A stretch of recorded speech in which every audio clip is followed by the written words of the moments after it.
good Tuesday evening, everybody. Krista McDonald with you. We're grateful to have you tonight on this very special McFiles Tuesday. We're going to be dealing tonight with the events 2 years ago that took place. We were hoping to have Ruth Gudenheim with us tonight. She talked to me earlier this afternoon. It's Sukkot tonight. Ruth Londi Wasserman was also going to try to be with us, but they are with family tonight. It's a very festive time, despite the solemnness of today. A lot of Jewish families are celebrating the Feast of Tabernacles this week. It starts tonight, and it will go about a week. It'll last till next Tuesday night, actually. It'll be a 7-day event. We'll talk about that more tomorrow night on our Face Side. But we're grateful to have our dear friend Leslie Millwee with us on the phone tonight, and I couldn't think of a better person to have on the phone on this solemn night on this Tuesday, the 7th of October, 2023. It's good to see you, friend. I hope you're doing well. Good to have you back, and always a pleasure, my friend. Thank you, as you as well. I want to just get your thoughts in general, Leslie, about this 2-year mark of what happened to Israel. And my wife and I, we saw 2 very powerful documentaries over the weekend. One was, it was called October the 7th, Bearing Witness to the Massacre. And then the second one, I felt like was almost more disturbing than the first, and it was called October the 8th, because it chronicled a lot of the anti-Semitism and the response to October the 7th. And that was done, again, that documentary was probably produced about a year and a half ago almost, 6 months after the fact. And it was more troubling to me than the actual video itself of the atrocities of October the 7th. But I want to get your thoughts on this, because I want to sort of unwrap some of this tonight with you. And I tell you, it's a tragedy of tragedies, and I think Americans need to realize that I know there are people out there that are wondering, why are y'all doing this? Why are you remembering this in Israel's situation? It's not our country. And I'll agree with that simple statement. But what happened to her does affect our nation, because the same people, Leslie, that did this atrocious act 2 years ago tonight, they're going to try to do it here. They've been wanting to do it all over the world. They don't want any nation that doesn't submit to their religion to survive. That's my take on it. Go ahead and tell me what's yours. And that's absolutely true. And I'm aware of those 2 documentaries. I have not seen them, but I did see another one called something music. I don't know if it was Listen to the Music, but it was live footage from the concert and Yes. the rave. Nova. Yeah. It was so incredibly disturbing. In fact, our Oklahoma superintendent of schools was going to show it to every 6th grade class and up through high school, just so they could understand the gravity of what happened to Israel.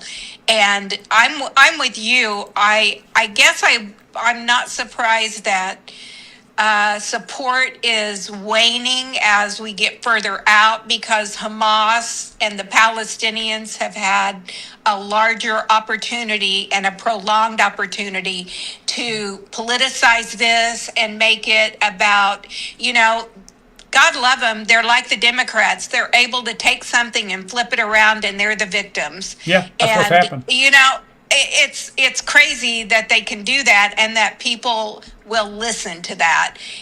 What happened, and God bless Trump for trying to get these last remaining alive hostages out, and the bodies of those that we know, which most of them are dead. And let me tell you, I heard, I can't think of his name. I want to say his first name is Ali or Eli, something like that, this morning, talking about his time there. He was in for a year and a half. Oh my goodness. If that doesn't break your heart, the way they were treated, kept in a box in the dark, in the tunnels, and given about 200 or 300 calories a day just to keep them alive. And I mean, it's unbelievable. So these people are going to do anything they can to promote Islam and to promote the hate. And they're satanic and they're evil. And if you think they're going to stop at Israel, I've got news for you. If they had the ability, they would kill us all. Why do you? Let me break that down a little bit. What you just talked about, because I want to ask your opinion. I've got probably one that's not too popular among Trump supporters about this agreement with Hamas. I'm just going to give this to you. I talked with our dear friend Jason Miller and James Akers about this Friday night, and I was not happy with President Trump's decree Friday when he told Israel that they needed to stop their offensive in the Gaza to see if this peace deal will get worked out. Because I think you just nailed something a while ago, that Hamas is a expert. They are expert at delaying the inevitable. And we got Mark Levin. We got a clip by Mark Levin coming up after our interview with you tonight. And he said it this morning as wisely as anybody said it. They are surrounded right now. They're not fighting for peace. They're not surrendering tonight and claiming that they want peace with Israel because they want peace. They're basically crying uncle because they see the inevitability of the demise of their organization, and they're trying to get a lifeline from somebody. And I believe we do not need to be negotiating with them until those hostages are actually physically. There should be no conditions to me on this surrender, and they're literally telling us tonight what they want. And when I read this today, it made me so infernally mad. Israel is going to have to give up 250 of the most hardcore death penalty prisoners. They're on death row in Israel. These are people that committed death penalty crimes against the state of Israel.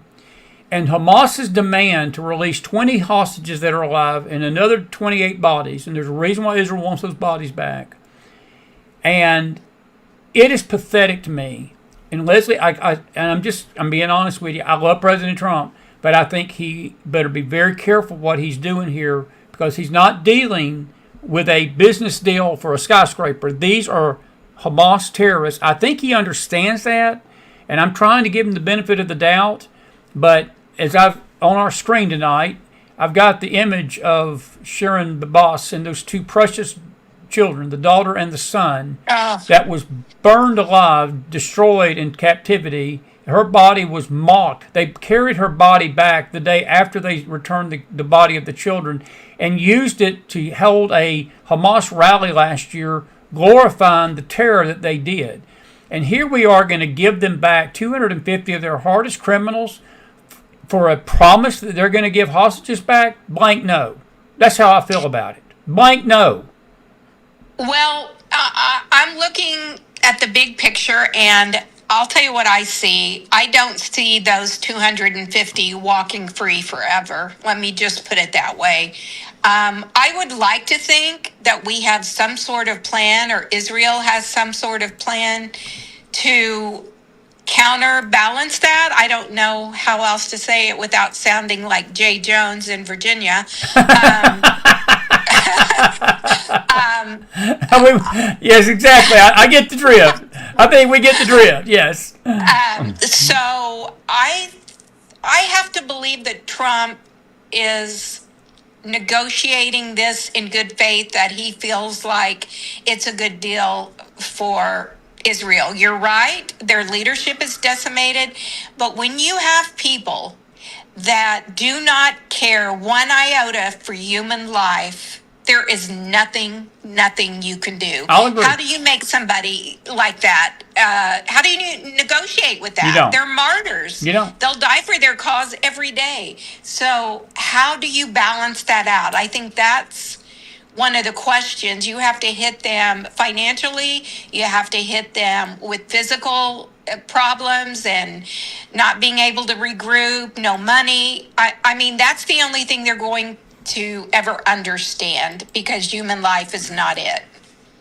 Do you think that if they get away with this, though, are you have any feeling that should we allow them off the hook, that they just regroup for a later time? Because Leslie, the Middle East tonight, look, me and your faith people, we're Bible people.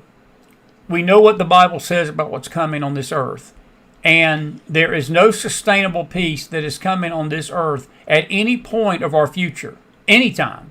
I don't care whether it's Trump, anybody, and except for one time on earth that the Bible records that we will have peace and they'll beat their plowshares into pruning hooks. And that's the second coming of our Savior, Jesus Christ, tonight. That's the only time the Bible speaks of peace, other than a false peace that is going to be orchestrated by the man of sin directly with Israel.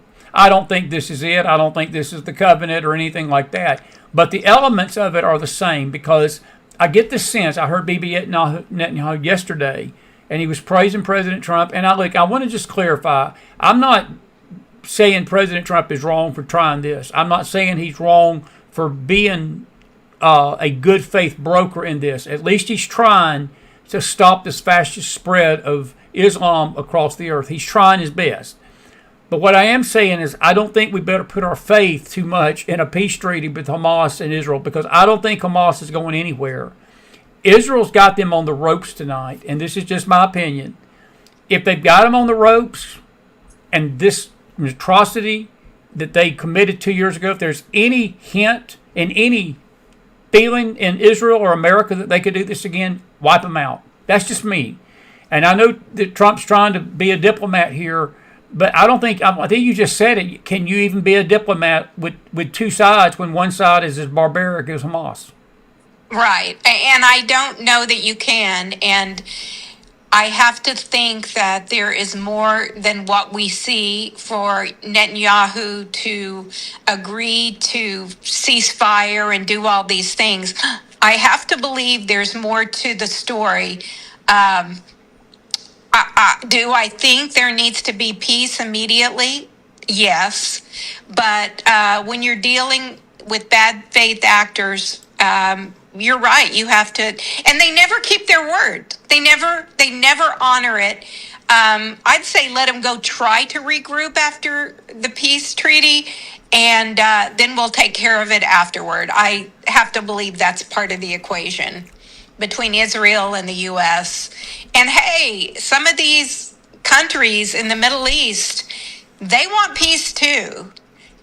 Qatar or Qatar, I guess it depends on Apple or Orange, whether you say that. Yeah. But I mean, Turkey, Egypt, don't you think all of these Middle Eastern countries also want to have peace? I mean, I have to believe it. I tend to believe they want peace in name only. I think deep down in their heart, Leslie, I think this religion of Islam has so inbred itself into this region, this hatred, this ancient hatred. It goes back to Ezekiel 35. I do not see this ancient hatred going away. And I think that what's scarier to me tonight is that they can talk a good game. And, I'll just give you this sort of history thing that happened with Yasser Arafat. Yasser Arafat was expert at going before the camera back in the early 2000s during that second intifada that took place when Ariel Sharon went and visited the Temple Mount. And he would speak in English, his broken English. He would tell the world, he'd tell all the cameras, all the media, the United States, I want peace, I want peace. We want to negotiate peace with Israel. We want this. And, we're okay. And then he'd turn right around, and 5 minutes later, he'd be talking to his Arab buddies, and they would have him on video in Arabic, basically saying death to the Jews, death to Jerusalem, death to America, death to everything. And I'm not saying that every nation's like that. I'm just going to be frank with you. I don't trust a soul. I don't trust any of them. They may want it because they know they can't beat Israel in a straight-up war, and they don't want that. But I don't think Israel has any friends in the Middle East, and that's what makes our support of her so important right now, and us backing her play, because I'm not saying that she's perfect or we need to just give her a carte blanche ticket to go do what she wants to do. But ultimately, it's Israel's country. She's got to make those decisions, what's best for her, because she lives over there, Leslie. We don't. Right. We don't, buddy. I mean, she's got you look at a map, Israel is not even the size of the New Jersey. And you got thousands of square miles of Arab hatred around you. I think it was pretty much, if I'm the American president, and I was talking to Bibi Netanyahu tonight, I put my arm around him and I say, you do what you got to do. Just be smart. Don't be provoking anything. But Leslie, they've not provoked this. This was not provoked by Israel. This was Hamas. It was Oh, I all know. I Hamas. know. And that's the thing, too. It's not like it was in the midst of a war. It Thank was you. just this random, crazy, ideological attack. And yeah, I mean, if anything, this was kind of like 9/11 in the fact that it was a huge wake up call. It's like COVID. It was a huge wake up call. What's going on? Maybe this will give us insight. Maybe for one generation, do I think everyone will fall back and forget? Yes. But I hope it opens some eyes, and I have to think Trump is surrounded by really smart people this time. I'm so happy that he's got the Marco Rubios, and I have to say I was pretty impressed with Pam Bondi this morning. Even I was very impressed with her. I think she held her own, and I think she gave it back as good as she got it. And I think the whole cabinet is doing a good job right now. I do want to ask you, since we're talking about October the 7th tonight, what has been your feeling and take on the response? Not necessarily the event, and not necessarily all the political wranglings going on behind the scenes tonight. What has been Leslie Millwee's opinion of the absolute insane explosion of anti-Semitic behavior in all facets of our society here in America and the world in light of what happened? Because this has been insane to me. I've never, look, I'm 60 years old. I've never seen something.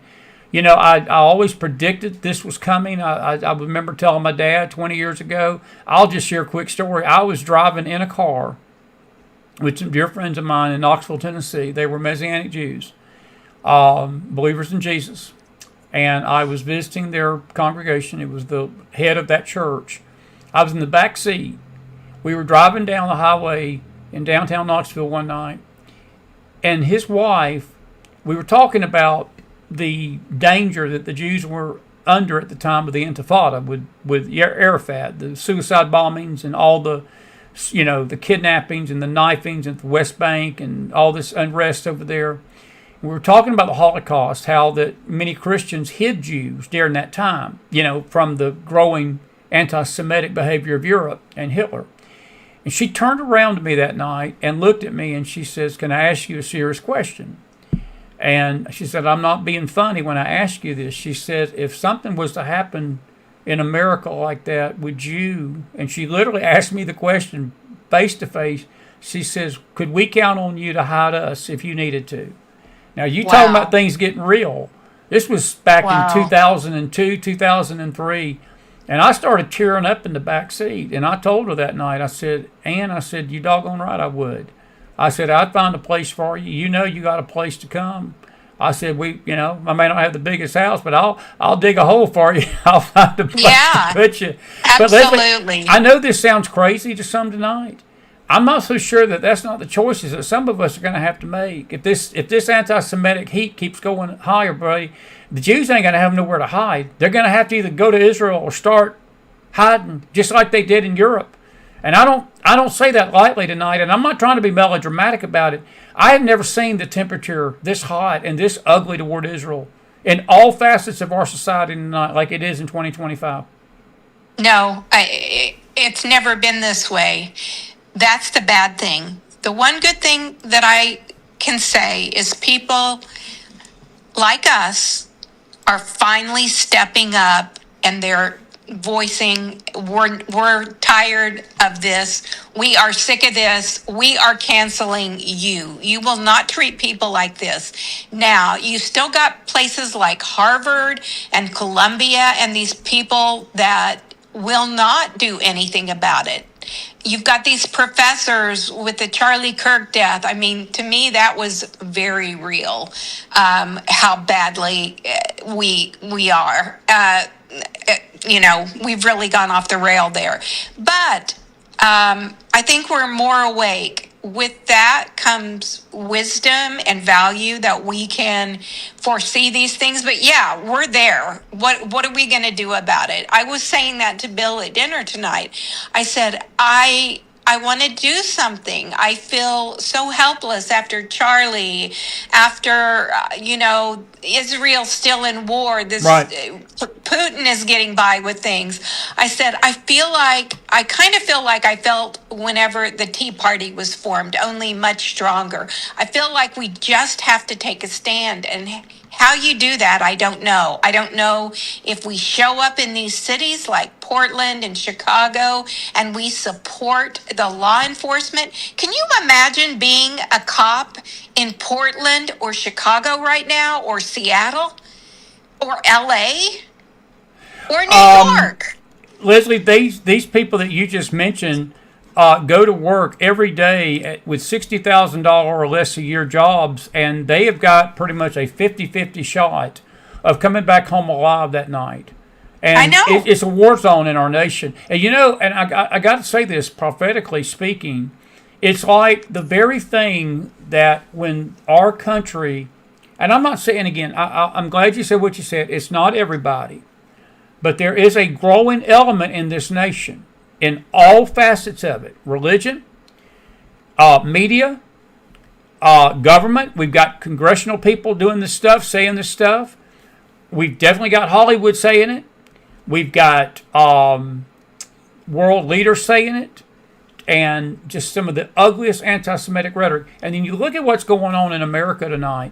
We're being turned into the Middle East, my friend, with this onslaught of lawlessness in these cities like Chicago and other cities. We're no better than the Middle East right now, right here in our own good old U.S. of A., because of the same thing that we have, turned our back on Israel to protect her from. It's come to our shore. That's just my 2 cents. Yeah. And that comes from, and I'm not even talking about the South American immigrants. Exactly. I'm talking about the hundreds of thousands of people, Russians, Chinese, from all of these Eastern European countries. I'm talking about them coming here to raise, to create havoc. And then you've got Soros and his son now taking over, Alex Soros. I'm telling you, we've got to do what John Kennedy said. We've got to start following the money. We have to start figuring out, these people that have a master's degree in English lit and are, they're full-time protesters. Where are they getting their money? We have got to follow that, that clue. We have got to go down that rabbit hole so we can figure out a lot of this. We haven't done that, and we weren't going to do it in Biden's America, but we can do it now. I hope we can. I think President Trump definitely has the will to do it. I just don't know if he is going to have the full support of the people he needs to have the support of. That's the key, because he's just one man, and I think that he wants to do it. I think that's the thing I will say about President Trump tonight. I'm fully in agreement with this. He wants to do the right thing. I do believe that. I do not believe that he has any ulterior motive to hurt Israel, to do anything but to help Israel. I know that he's going to make mistakes in his judgment sometimes. We all make those mistakes. So I'm giving him a lot of grace. I am. I'm giving him a lot of leeway. I just pray that he's very careful with this group that he's dealing with, because I do not trust any of these nations, Leslie. I just don't. I don't care either. what they say publicly, what they put their paper and pen to. That's the thing about Islam. People may not realize this, but, one of the traits of Muhammad, when he was in his heyday in the 600 AD time, and one of the reasons Islam went away is because he tried to win his converts at first by peace. And when he saw he couldn't do that, that's when Islam turned to the sword to do it by war. But one of his tricks in warfare was that he would come to his enemies. Let's just say that his enemy was stronger than him, okay? He would go to that enemy and make a peace treaty with them. And he would, in this peace treaty, it was always a call to disarm. It was always a call for both parties to put their arms down, to get along, and not have any warfare between them, okay? And Muhammad would wait him out. He would wait until his enemy that was stronger than him when he signed that covenant would get weaker and weaker and weaker, and then when the enemy was not expecting it, he would attack them. Now, you tell me what's different in what happened in the days of Islam's origin and what happened on October the 7th. Is that I totally agree. Exactly what Totally. Hamas did? That's exactly what they did. It's exactly. They disarm people. They put them at ease. My husband used to work for a company, that was Israeli. It was right on the Lebanon Israel border. And he was always amazed at how many how many Muslims would work in the plants and stuff. I mean, they would have you think it was a war all the time, but that was really not the case.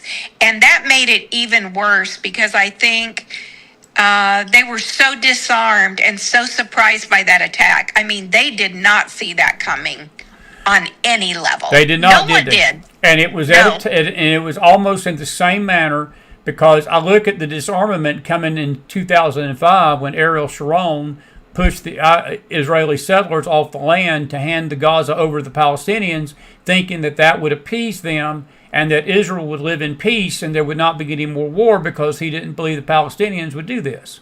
And it only took him 18 years to plan it. That's an earmark of Islam. There's books that have been written about the 9/11 hijackers, and there are experts on Islam that said that even the 9/11 incident in this country in 2001 had been planned probably a decade at least before. That they had, that was being planned for months and years before it actually takes place. They're planning something all the time, and they're willing to wait 20 years, Leslie, to hatch it. They're willing to wait 10 years. And again, I don't know if Americans get that. I don't know if in our culture, I don't think they do. We comprehend that world. We better start, because let me tell you something, it's in our backyard, buddy. It ain't on the campuses anymore. These people are not marching on Harvard, Yale, and Columbia. They're marching downtown New York and downtown St. Louis and downtown Atlanta.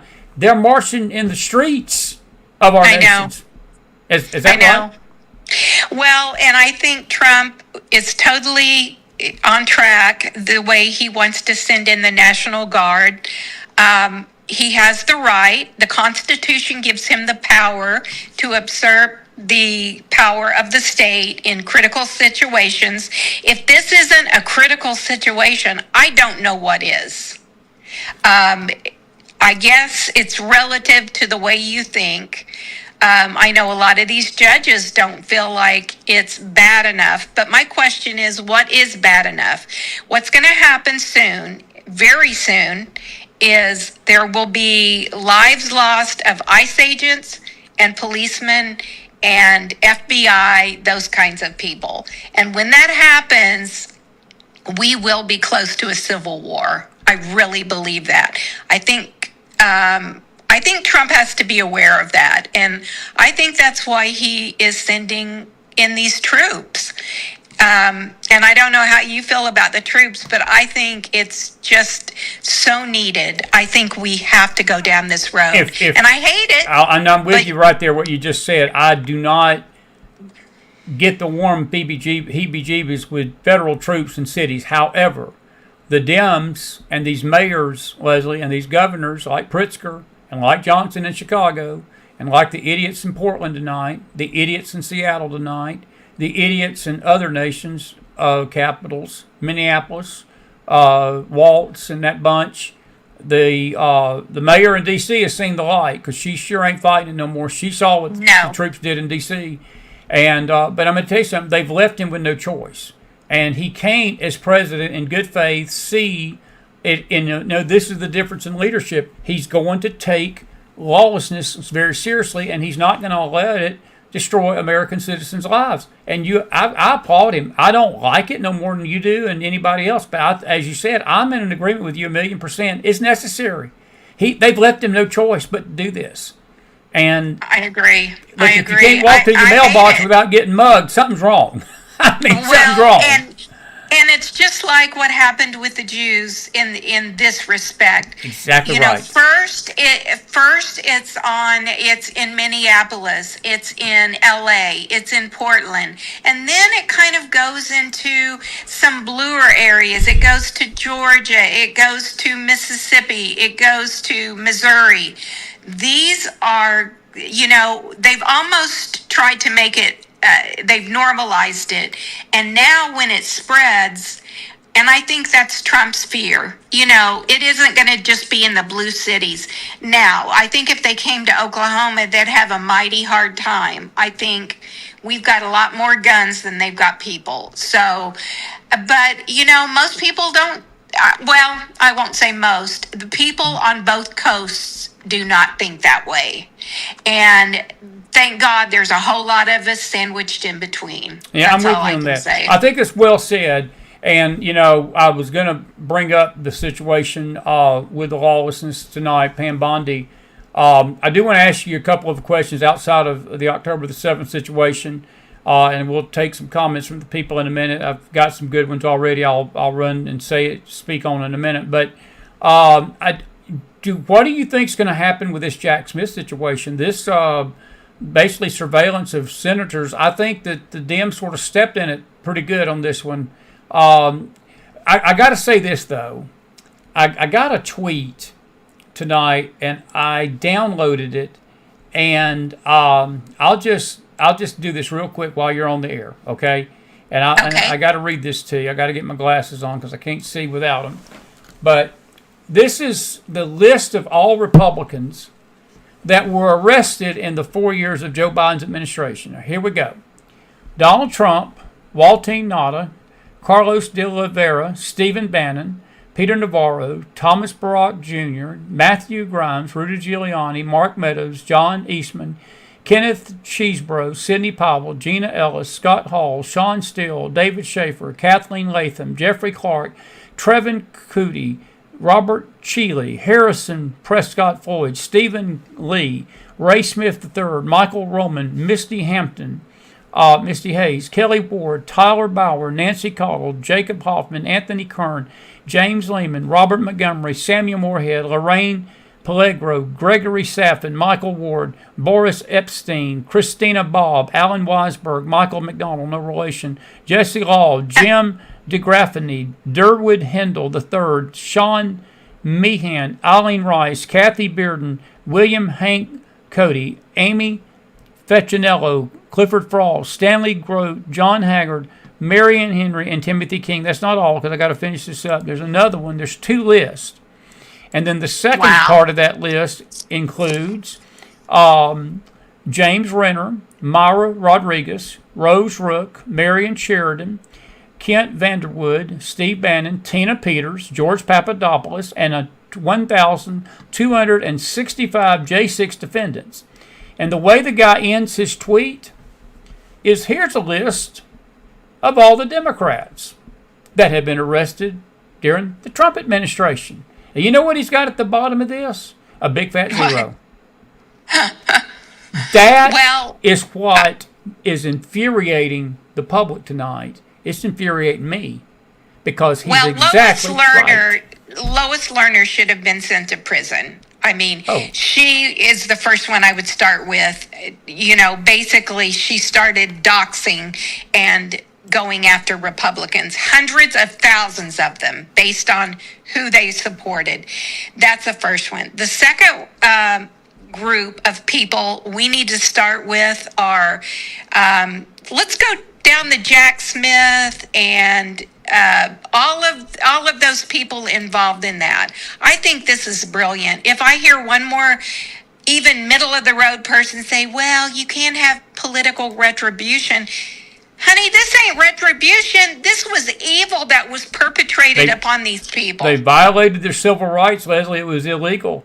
I mean, got at the very minimum, you've got a federal case of the violation of their civil rights because he had no legitimate constitutional reason to spy on those senators other than thinking that they were going to text Trump or text somebody, on the J6 committee or something. And from what I understand tonight, he didn't even get the content of their calls. There's not been any of that released yet, what they actually saw in those texts. And you know good and well, if the Dems would have had something, they would have hauled them senators off to jail. They would have put every one of those senators in jail if they had anything. Absolutely. It was a fishing expedition from the start. And Jack Smith needs to be in federal prison with Merrick Garland. And I got a gut feeling this doesn't even go to Biden. I think it goes back to Obama. I don't think Biden was even competent enough to know what was going on. I may be wrong about that part. Either. Somebody in the White House was pulling this string to do this. I don't think it was Biden himself. Maybe it was. No, I don't think he's smart enough. He hasn't had the wherewithal probably for 10 years to do something like that, honestly. He certainly, I agree. I think it is all the cronies. I've always said Jay Johnson, Susan Rice, Obama. Those are the people that were pulling the strings. There's no question. Without a doubt, buddy. Without a doubt. There are probably 6 or 8 of them. I would kind of be surprised if Ron Emanuel and a few of those weren't participants, but it doesn't matter at this point, only for the fact that if we've got proof that these people committed these crimes, let's start with them, shall we? Christopher Wray is as guilty as sin as well. He's the one that knew about that and signed off on it and allowed it and then tried to bury it. So God bless Cash Patel and Dan Bongino for digging in and trying to find all of this information. I hope they get to the bottom of it, and I hope all hell is unleashed. But I will say this. The man's tweet, I think, sums up the frustration that we on the right have got. I will tell you this. I'm tired of all the talk. I'm tired of the hearings. I'm tired of the Fox News shorts. I'm tired of the Fox News clips. Tired of the tweets and all this big talk on the floor of the Congress. And then Pam Bondi talks a great game today. And then we go out, and then these investigations drag out, and Trump leaves in 2028, and nothing's been done. Because I will tell you, the deep state will regroup again, and there will be another list about that long should a Democrat get back in office. And I will tell you this, the people in New York City tonight, you better be puckering up and grabbing your ankles, because if Mandami is elected, what's going to happen in that city is something that I don't think this country's ready to witness. I just don't. What's coming? Maybe it'll be like Biden. Maybe they'll see how very badly things go under the leadership of a communist. Let them have a little taste of it. Does it destroy the interior and all the good things about our country in that area? Yes, it does. But maybe it'll put somebody like Giuliani back in there to clean it up. It's sad we have to look at things like that. But I think it's inevitable unless something drastic happens. He's going to be the mayor. Should I just go to New York City tonight and put my name on a write-in ballot? I think I could give him a run. What you think? Hey, I'd say go for it. At this point, we've got nothing to lose. I'll just call up the Southern accent. I think I could do it. I could ruin him in one debate with his Southern fire, get him on a panel, and carry him into the wilderness and let him, literally spew all his nonsense, because I'd burn it down to the ground. I wouldn't. My first and only debate and press conference would take place on the same day if I got involved in that race. Trust me, because I would let it all hang out like I do sometimes here. I know. Hey, go ahead. Go ahead. No, that's all right. I was just going to ask you, as we sort of wrap this up, about the shutdown. You think the Dems cave or the Republicans cave? Well, I think the Dems are going to have to cave because I don't think they have a leg to stand on. I think when they start seeing some of the furloughs that are going to happen under Trump as he shrinks the government even more, panic will set in. I love what did you see Jon Stewart called Chuck Schumer a human flat tire? And I think that pretty much sums it up too. When they're starting to finally go after the Schumers, I mean, there's no question, Ocasio-Cortez is running things, or at least as well as she thinks she can. I think that we're going to win this one. I don't. What do you think? I've got a little different take. I've been hearing I heard it in Mike Johnson's voice today. I heard it when President Trump got up this morning and said that he was willing to negotiate with them. I was telling a dear friend of mine, he records my music. We had lunch today. And I want to tell you this right now. Until they drop this insane call to put $1.5 trillion back in the budget for illegal aliens, I'm sorry, non-starter. I don't negotiate. Agree. That cannot be there. Non-negotiable. And there's just some non-negotiables that the Republicans had. If they cave, I think it's going to be the ruinization. And I do believe they literally deep six the midterms next year if they do. Because, see, the very fact that I think Trump has been having such momentum, and he's got the wind behind him, and he's got these wonderful things that are going on with the country, and there's a feel-good feel of the country on conservative side. There just is. Because we see things happening, at least we think we do. But if the Republicans give in to these rabid animals, then what they have done, they've sealed their fate, because the Democrats will continue to do this. And it goes back to the Hamas situation, Leslie. Like I said a while ago, when your enemy is self-imploding, why stop him? Why give them a lifeline? Because these people are so evil. And I look at that list, and I go back to the list. You know, we've not seen one arrest, not one, in 4 years and a half of Trump. There's not been one arrest, and we've been told they're coming. Well, the same thing with the Republicans. We're going to fight, and then they crumble like a card in a hurricane the second the Dems put pressure on them. And, you know, I really ultimately don't care whether it's AOC or Chuck. And actually, Chuck may not realize it, but Jon Stewart calling him that is a compliment, because Chuck's in a no-win. He is in a no-win, and if Chuck wants to end his political career on this hill, I say so be it, Chuck. I don't like you anyway, but I don't blame Chuck Schumer for this. I blame a party that has nowhere to go. They're a trapped animal, and I believe that these demands are coming from the far left fringe group of that party. They've caved into it. And you know something? The Dems want to embrace that and go along with it. Enjoy your oblivion. And I believe ultimately that I don't care how bad it gets. And let me tell you the brilliance of Trump, and I'll get you to chime in on this when we'll wrap it up. This possibility that he's going to be firing all these people in the government, the media is playing that up today like it's Armageddon.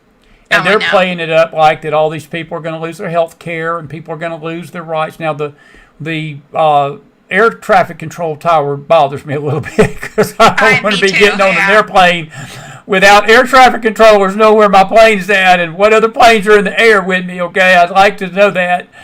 But I will tell you, I think it's brilliant that Trump's about to get his Doge 2. I think he's about to get Doge Part 2 without even having to get a Doge department, because he's going to have the power to fire half of Washington, D.C., and I think it's brilliant. They're so stupid, because what's going to happen, all these constituents that are going to lose their job, they are going to be raising holy hell. And I love it. And you got to think of it this way too, Chris. The reason we're seeing so much more violence and everything now, yes, they hate Trump, but they can't stand that they don't control anything. That's right. It's just evil anger. They can't handle it. And yeah, Trump's in the driver's seat here. This is where the rubber meets the road. You have to follow through with this, and you have to take a stand. This is one place you have to do that. I agree 100%. I think it's brilliant. I think it's brilliant. He wins either way. And exactly. I will say this, and again, I'm praying for him for wisdom on this Israel thing. I'm with him. I thought he handled himself brilliantly today with the Canadian Prime Minister. And I think that he sort of dispelled this idea that we were at war with Canada. We're not. He was very blunt in his statements today about these tariffs. He said we're in competition with him on some things, and we've got to negotiate. And he said Canada's a tough negotiator, and he's trying to get the best deal for America, and Carney's trying to get the best deal for Canada, and you can't blame Carney for that. You can't blame any leader for that. But Trump's saying that we've been screwed for so long that the time of America being kicked in the butt with these tariffs is over. And I think I looked at him today and I said, you can't disagree with that. If you love this country and have a true care for your nation, you cannot disagree with that sentiment. You just can't. And It doesn't matter. And we don't hate Canada. We got so many Canadian listeners of this network. We love Canada. I love Canada. Some people out there don't think we do, and they think that we take glee in Trump's brush up with Trudeau. I didn't. Look, Trudeau did it to himself. We didn't do it to Canada. They did it. And Canada's tough talk brought a lot of this on. And all Trump's wanted them to do was come to the table and bargain with us and reason this out. And I saw that today in Carney a little bit. I think Carney is beginning to understand that Trump's not his enemy. Trump wants to do what's right by Canada, too, if they will let him. But he's not going to let him roll over us like a freaking bulldozer and keep getting it shoved up where sun don't shine like they've been doing to us under Trudeau and past administrations. Those days are done. Those days are done, as it is with all nations. Am I right on that? Absolutely. And, I was kind of trying to think things through. I was talking to somebody. She's not very political, I don't think, but she tends to lean left. And she says to me, but it's outrageous what Trump's doing, what he's just taking upon himself. And I said, let me ask you this. Would these things seem weird or crazy 20 or 25 years ago? No, because we weren't such a horribly divided place and people were normal. We're not normal now. We don't have a normal left. That 5% of the psycho left, they're controlling 90% of the Democratic Party. And we have to understand that. And that's what I was trying to explain to her. Mm-hmm. She never gets any information outside of Yahoo or AOL News or, I'm like, what are you, where do you get your news? And that's a lot of the issue. That is a lot of the issue. Do you think, one final thing before I let you go, do you think that he should invoke the Insurrection Act against Chicago and just, he's already getting accused of being a dictator. Do you think that he should just go ahead and do it all?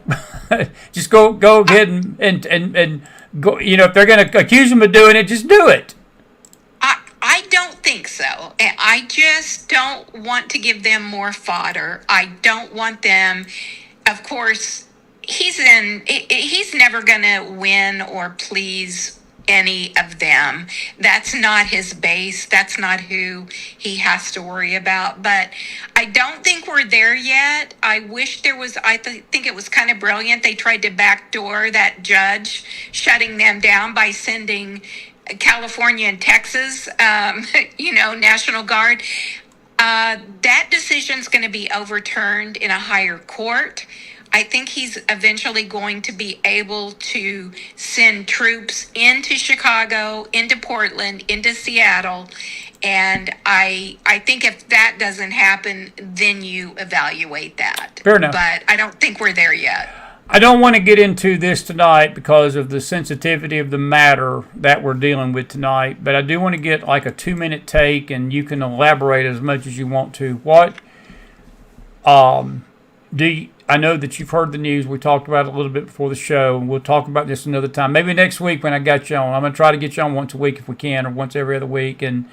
But I do want to ask you about the Charlie Kirk matter tonight that has come out that he evidently, at least his people did, claiming that these so-called texts that Miss Owens, who I have no respect for whatsoever, and I still don't believe this. I'm just going to be honest with you. I don't believe that this is true. That he was going to abandon his Israel stance and that he was upset with the Israelis and upset with Benjamin Netanyahu and claimed he was losing the PR war. And I love Charlie Kirk, but Leslie, I'm going to be honest with you. If I'd have been alive, if Charlie Kirk was still alive tonight and I had his ear, I would have told Charlie Kirk, I don't think that Israel too much cares about the PR war, because they lost the PR war 6,000 years ago, 4,000 years ago, when the Arabs started hating them. Ever since they become a nation, Exactly. Israel's had a bad PR problem because the world's hated Israel because of Christ, because the world hates Absolutely. Christ. So I wouldn't worry about the PR stuff. Do you think there's any truth to this? I'm going to be honest with you. I do not. And I don't that's just either. me. That's just me. Well, I do not believe that. unless it's misconstrued, and I have watched Candace Owens go off the deep end the last 2 or 3 years. Yes. It's really alarming to me.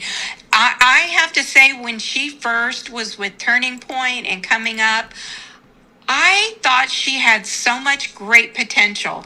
I think she's turned into a wacko. I don't know what her motivation is. I don't know what happened. I did hear Charlie, and I was sharing this with you. A day or two, one of his last 2 or 3 broadcasts that I listened to before his death, he specifically said things like, I'm disappointed that this war continues. I know that Israel is losing the PR war, which they are. I don't think that's a big secret, but I don't think that's what matters. I'm with you. I think it's about the people. I don't know that he liked that aspect of it, but then he turned around in the same breath and said, but let me tell you, my support is 100% behind Israel because they are the Bible, they are God's chosen people, and that is how I believe, and it is belief in my God that I feel this way. Yeah. So I think it's being manipulated. I do think that too. the words are being manipulated. I'm with you 1,000,000%. That I couldn't have said it any better. We'll just see how this plays out. I don't want to deal with a lot tonight, but I thought I'd ask you about it because it's going to be a story. It's trending on Twitter tonight. I mean, it's literally exploding on Twitter. And my concern is this, and I still stick to this statement tonight. Candace Owens has become one of the most violent anti-Semitic voices in America, along with Tucker She Carlson. has.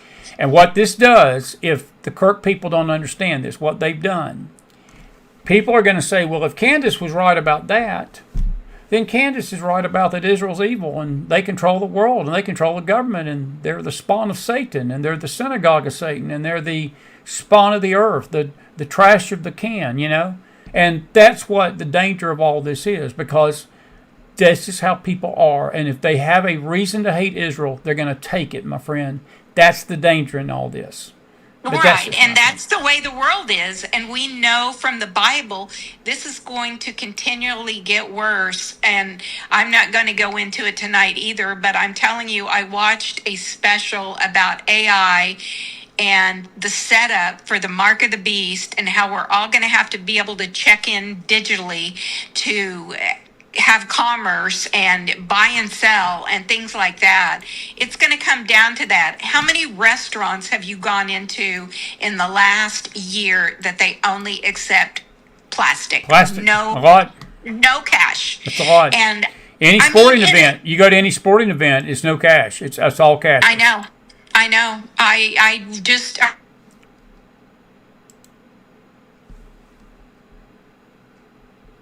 You there? We had her there. Let's see, did we lose her? Can you hear me? I can hear you now. Go ahead. Yeah. Okay. No, and so I think the perfect storm is coming with all the violence, all the anti-Semitism. Is this going to be in 5 years? I don't know. We've still got to rebuild that temple in Israel, but that can be done in a week. Could it be done in a week? And I think that's part of the covenant of the Antichrist myself. I think that he's going to give her leeway to do that, because that's the whole Palestinian issue too. That temple is on that mount that is shared by 3 faiths right now, and Right. Israel's going to have to. That is something that I think only the Antichrist can. He's going to offer a solution that the world's going to accept. It's clear in the Bible that the world will accept it. So we'll deal with that. Buddy, listen, I really appreciate you being with me tonight. You were a blessed guest. You were the right voice for the show tonight. Perfectly said. And I'll be in touch with you. Hope you have a great week. And, you know, Thank you for having love you to me. death. You bet. And we'll talk to you Okay. soon. Have a good night, Okay. Leslie. Bye-bye. You Bye-bye too. now. Bye-bye. Leslie Millwee, everybody. Put some fire in that house. We are grateful to have her tonight. And we are going to play a few videos for you. I do want to go ahead and read a few statements, and we'll get more into this tonight. You're watching an extended McFiles. Did you like Leslie? Put some fire in that house if you did. Grateful for her tonight. Grateful for Leslie. And Dennis Floyd says, Bandami getting elected isn't the major issue. It's all the people that follow him. I can't understand. Whoops, Dennis, I lost your comment there. Let me come over here. He says, I can't understand how we got so many stupid people, and most of them are Americans that were born here. We have lost the education system, and our kids are being indoctrinated. Dennis, when I saw that, I agreed with that, but it's not the kids. It's the adults. The adults who are teaching the kids are the problem. Kids are going to follow who they're taught. It's the people that are putting this dumb stuff in their heads. You can't very well fault the kids. I mean, I'm with you. They're being indoctrinated, but they're being indoctrinated by who? A lot of these kids are being indoctrinated at church, not just schools. They're being indoctrinated at homes. And I will tell you somewhere else they're being indoctrinated, Dennis. They're being indoctrinated on this little machine right here. And Twitter and X, Telegram and Facebook and their buddies and all their liberal cronies and all their liberal parents and all this little entitlement stuff. This has been the biggest danger. And it's really been a danger to us all, me included. We don't communicate with each other no more. We communicate in images. We talk by text. We spend our world with our faces down in this phone. And it's just the way the world has become. And it can be a great tool if it's used the right way, but it has actually been turned into our greatest enemy. It's what's turned these kids. And, you know, I looked at AOC tonight. She put out an Instagram post this weekend slamming the Republicans. And I watched Fox News tonight make fun of her. And I don't think Fox News gets it. We can laugh at her all we want to. But those kids, that age group that she was talking to, she wasn't talking to us adults. No, she was talking to her cronies. She was talking to her 20-year-old, 25-year-old, 30-year-old constituents. All she did was just put out an Instagram video. That's where they're getting their stuff from. It ain't just schools. Some of it is, but it's not all of it. It's people that's doing the indoctrination, Dennis. That's the thing. That's the thing. It's the indoctrinators. Pat and Deb, you're right. It's easy to say someone said something after they died. And Roger, I do believe Charlie loved Israel. Pat, I'm going to get to your question about martial law in a minute. I do want to say this about Charlie Kirk. The one person, this is my opinion, this is not a slap on anybody at the Turning Point group, but it is my opinion, the one person that holds the key to all of this is Erica Kirk. And I love her to death. I think she's a precious young lady. And I think Turning Point was wise in naming her as the successor of her husband. She could stop all the rumors and all the talk and everything that Charlie felt about Israel in a 5-minute video. Just like she did the day he died. Or the couple of days after he died. I think that's necessary. And you know something? If she gets on that video and says Charlie felt that way, then I guess we'll just have to deal with the aftermath of that. I could say a lot more about how I'm feeling about it, but I don't want to ruin the show tonight, and I'm just going to leave it at that. But you're right. It is easy to put words in people's mouth when they're dead. I do not trust Candace Owens past this screen right here. She is a grifter. I don't mean this unkind. She is nothing but a vile, anti-Semitic voice that has influenced millions of people in this country. And the people that have shared her stuff out are just as culpable and guilty. Dennis, it goes back to your point. The indoctrination that we're talking about tonight, one of the reasons that people are so anti-Semitic. I saw Jack Hibbs tonight, the pastor out in California, who I'm really growing to respect a lot. I like Jack. I've been listening to some of his stuff. It's good stuff. Good man. Wish we could get him on the show. He said something tonight, and we may talk about it in the Bible study in the morning. The reason people feel the way they do about Israel is very simple. And I sort of said it this morning. People don't read the Bible. He said they listen to other people, what they say about Israel and about the future. They don't pick up their Bible and read their Bible. They listen to dumb shepherds. They listen to dumb voices and dumb leaders who don't have a bit of spiritual sense about them, not an ounce. But yet they listen to them and believe it.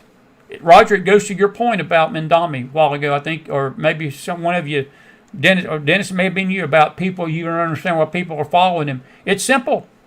It's simple. It's simple because that's the state of affairs in this country.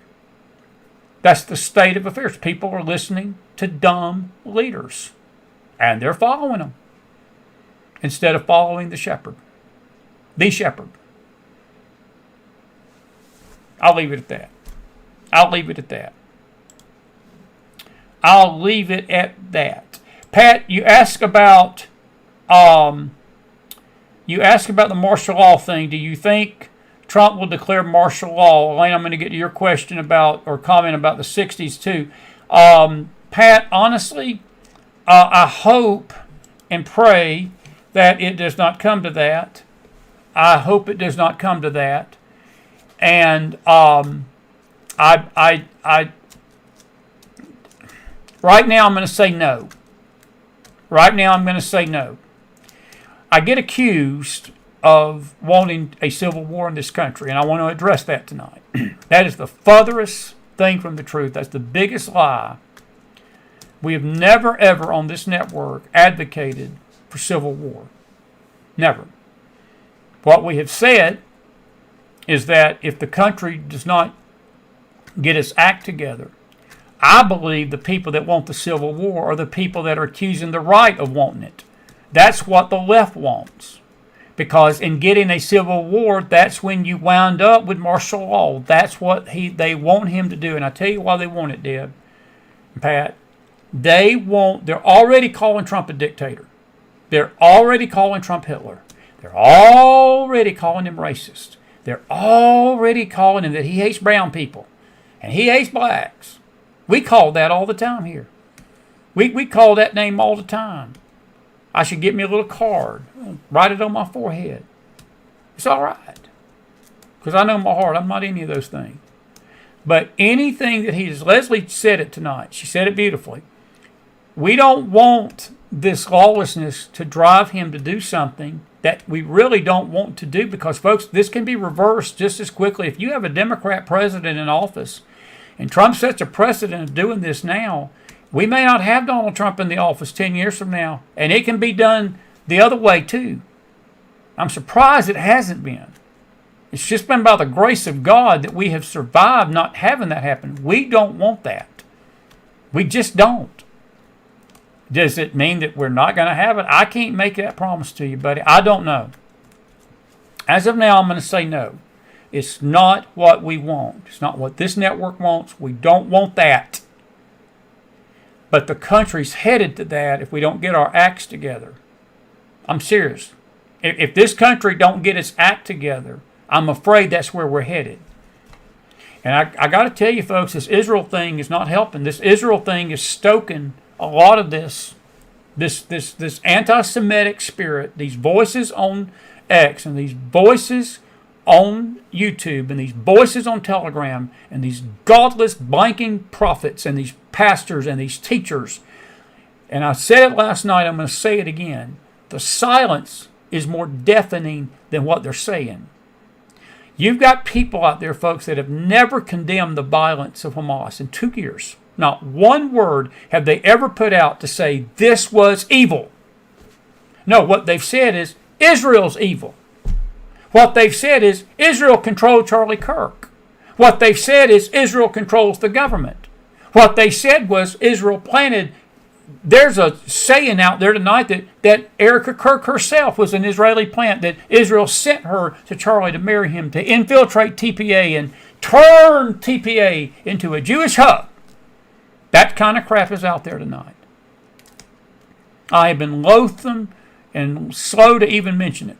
But I'm just tired of being silent about it. I'm tired of biting my tongue about it. Because this stuff is destroying our country. It's bad enough that you have to even mention it. But Dennis, to your point, I'm with you 1,000,000%. It's the freaking people that follow this crap and believe it, that you want to shake a knot in the size of Texas.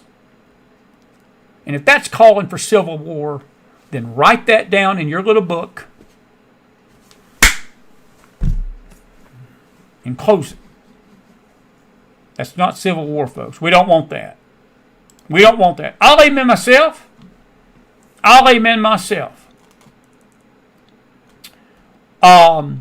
Chris, you said this anti-Semitism proves we're in the end times. Buddy, that's exactly right. That's exactly right. Let's see what we got here. Chris, I hate to tell you, you don't believe a Democrat will ever pollute the White House again. Don't count on it, brother. Don't count on it. The Democrats have had 16% approval ratings before. You overestimate the intelligence of this voting populace. You just do. No, they'll populate it again. They will. I mean, I hate to tell you, we got enough people that won't go vote. Because, see, we're not a country that handles prosperity well. We were pushed to a point after Joe Biden that I think the Christians saw that if we didn't get out and vote, we were gone. This country was absolutely gone. And I don't see it as much now as we did the first time Trump was in office. I think that we have somewhat woken up to the fact that if we don't do our civil duties, that this could happen again. This is 2025. Elections are 3 years away. That is like 200 years into the future. Even the midterms are a year away. We don't know where the country will be a year from now. We have no idea what's going to happen between now and 2026. And we sure don't know what's going to be going on when Trump leaves office in 28. It's a long way away. I wouldn't be putting my stake down on that statement. I hope you're right, but I don't believe you are.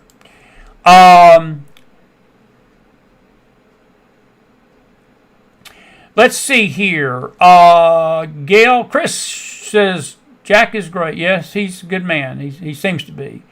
And so forth. Let's see. Anything else tonight? I got a few videos I want to play for you. Cleo says we said that here the last time our far left was voted out in disgrace. They're back stronger because conservatives are divided. Yep. Absolutely. Cleo, thank you. Cleo's down under tonight. She's from Australia. Chris, she'll tell you. That's exactly what they did. And they got voted out in disgrace. And they regrouped. And conservatives divided. What's exactly happening tonight, folks? This thing with Israel is tearing the conservative movement apart. It's ugly. It's ugly. It's tearing families apart. It's tearing churches apart. It's tearing business partners apart. It's tearing husbands and wives apart. It's tearing marriages apart. And its Christian friends are not speaking to each other because of their views on Israel and Gaza. You don't think that's the devil? God's not the author of that. God's not the author of confusion. And we shouldn't be confused about it if we pick this little book up right here and read it. And read it. We don't. We don't. And when we do read it, we read it with our own politically charged lens and our own political ideology already caked in like a cancer in this thing called our brain up here. And we twist Scripture to fit our ideology. That's what's wrong with the church and the preachers behind the pulpits doing it. But anyway, I'll leave that alone.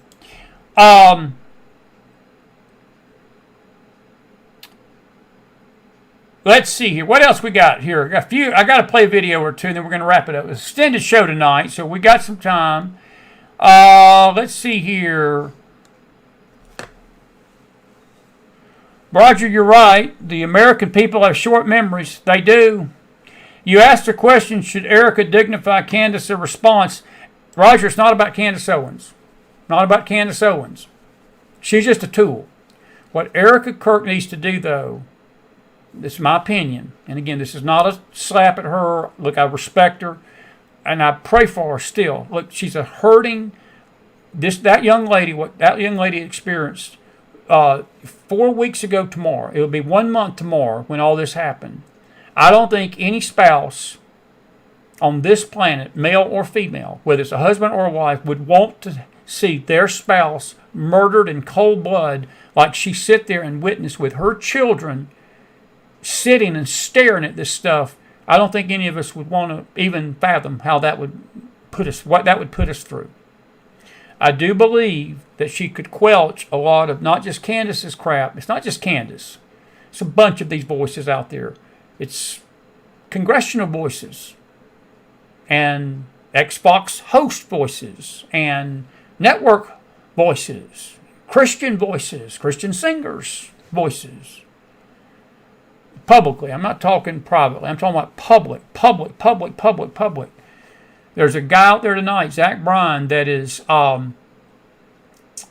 putting a song out, basically telling the world that ICE is evil and the lawlessness is because of Trump, and you know, he's got one of the biggest country music followings in the world. I'm telling you, folks, this stuff is infiltrating America. It is dividing our country, and I think Cleo's point is one that we better heed. She's living it. That government, Albanese's government, is one of the worst in Australia's history. And they had a conservative before him. He was worse than the Liberal because the conservatives were divided. And I don't have the time to explain Australian politics, but she can do that sometimes for you. But I tell you what, the liberals, the conservatives felt the same thing, that, hey, the liberals won't be back. Oh, they'll be back. They'll be back. And I'm telling you, this shutdown is a chance for the Republicans to clean house if they'll just let the chips fall and stop caving to these monsters in D.C. These absolute monsters in D.C. And I think Elaine said it, if they cave, I'm going to change my party affiliation. I've already changed mine, Elaine. I'm not even a registered Republican. I'm a registered independent. I wouldn't vote for a Democrat in a million years, but I don't have no truck with these Republicans any more than I do these Dems. But anyway, I think it's well said. All righty, let me get on to some other questions. Let's see here. What else we got out there? Chris, you can put the bud in there all you want to. I stay with what I'm saying. I'm saying what I continue to say what I say. You can believe what you want to believe, sir. You can believe what you want to believe and enjoy a Pollyanna view of this. It's not. I think you're missing our point. I don't care what they're doing. I don't care how bad they are tonight. This is October the 7th of 2025. It's a lifetime away. You don't know where the country's at. I watched AOC. I watched that video tonight. Fox was playing that video. And I'm telling you, she was connecting with her constituents. And if she was to run in a primary right now against Chuck Schumer, she'd beat him by 30 points. She'd beat him. She'd be the next senator from New York, which is one step away really from the presidency. I think that's where she's really got her eyesight on in 28. And we better stop underestimating these people, because you may think that they're grappling and divided and all that. Chris, it may seem that way to you, but it don't seem that way to me. These people are dangerous. They're not stupid. They may look like it to us. We may laugh, and we have good jokes about what they say, and laugh at AOC, and laugh at Rashida Tlaib, and laugh at Ilhan Omar, and make our jokes about Joe Biden, and make our jokes about Nancy Pelosi, and just have a good old time with the memes and good old time with the Hakeems. Folks, these people are not dumb. They're very smart. They may be down tonight, but they're not out. They're not out. I'll just leave it at that. And again, Carol says, more life lost, Ukraine and Russia, but we focus on Israel protests. That's true, Carol. That is true. That is true. I want to play you something tonight by Mark Levin. I've got other video. If you'll give me just a few extra minutes tonight, I wanted to take your questions. I really did, and I wanted to do that. I do want to encourage you. We're going to put this article up on, where's my newswire at? Right here. I want to, this was an article out of Gateway Pundit about the situation. This is a young lady that gave her testimony. This was today about what happened to her 2 years ago. Roll the tape. מכוסה בדם, אני צעקתי, אין לי יד, אין לי יד. התחיל לגעת בי בחלק העליון של הגוף. ואז משום מקום מישהו משם משך אותי בשיער, הכניס אותי לרכב ונסע לעזה. את כמו חיה שם בספארי. חדר ניתוח, בלי משככי כאבים, בלי כלום. ממש נחנקתי מבכי, הוא מסתכל עליי והוא אומר לי, חלס. או שאני שולח אותך למנהרה. זה הדבר הכי קשה בעולם. שחלק יוצאים וחלק לא. מי הבקשה, שלא ישכחו אותנו. ואני כאילו מתנצלת על זה שאני יוצאת. סליחה. Please don't forget us. She was apologizing. She was one of the ones that was freed. God knows what they did. She was not able to share her full story there. There's been others of this. This was a language warning on this. I'll save you from that one. Good article by Joe Hoft of Gateway Pundit tonight about this. This is a letter that President Trump wrote today. We'll put this up to the hostage families. He said, we will never forget, and I believe that. I'll just read one paragraph. He says, my entire administration has been touched by the fact that through the unimaginable pain and suffering of spending 2 years not knowing where your loved ones are, you have continued telling their stories and advocating on their behalf. Trump wrote, he called the October 7th, 2023 Hamas assault abhorrent, recalling how families were ripped apart, children torn from their parents, arms and innocent people shot, killed, and raped. Trump said that from the outset he had been resolved to returning all the hostages home and ensuring the total destruction of Hamas so these horrific acts may never be repeated. And if that's his feeling tonight, I'm with President Trump 1,000,000%. I'm good. And I think that's what he wants to do. That's what he really, truly wants to see happen. This letter was released as former hostages, their relatives, and U.S. officials gathered inside the Sukkah of Hope. Now, that Sukkah is part of Sukkot tonight. It's the Feast of Tabernacles, where the Jews dwell in booths to bring in one of the most festive holidays on their spiritual calendars. It's considered a part of the high holy days. They started it tonight. It will last a full week. And we may talk about that a little bit tomorrow night as it relates to Bible prophecy. Trump expressed gratitude to the Hostages and Missing Families Forum for nominating him for the Nobel Peace Prize, calling the recognition a sincere honor. And he went on to say that in the closing section, he reiterated his guiding foreign policy principle of peace through strength, saying he intends to restore a world order that deters aggression and ends prolonged wars. We hope that he can do that, but I don't think it's going to last, even if he can. As president, I remain steadfastly committed to and will work tirelessly towards restoring a foreign policy of peace through strength, ending the years of endless wars, not just in the Middle East, but around the world. And he said that the conflict will be at an end in the coming days or else. So he's given Hamas warning that they will either play ball or they will be destroyed. And we will see. We will see if that's the case. It should be.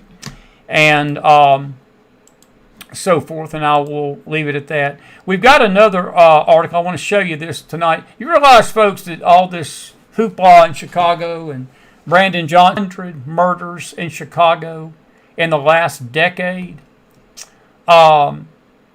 Chris Murphy, the idiot senator from Connecticut. You Connecticutans Y'all must be very proud of Mr. Murphy. He's claiming that President Trump's focus on Chicago has nothing to do with crime. Nothing.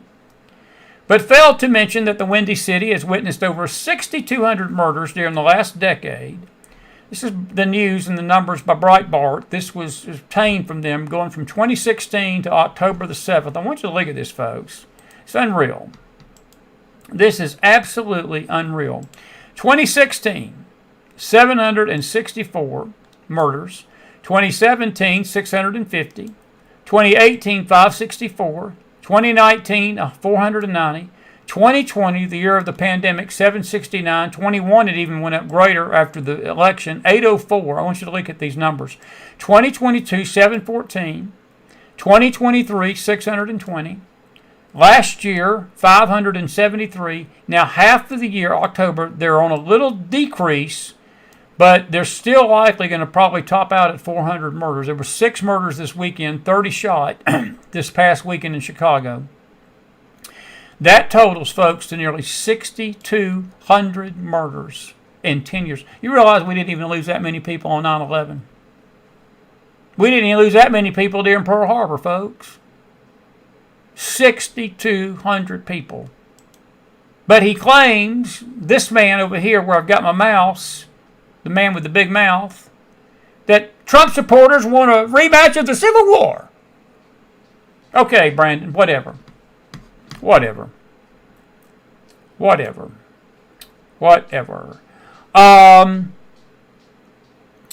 Let's see here. I had another article and I must have deleted it.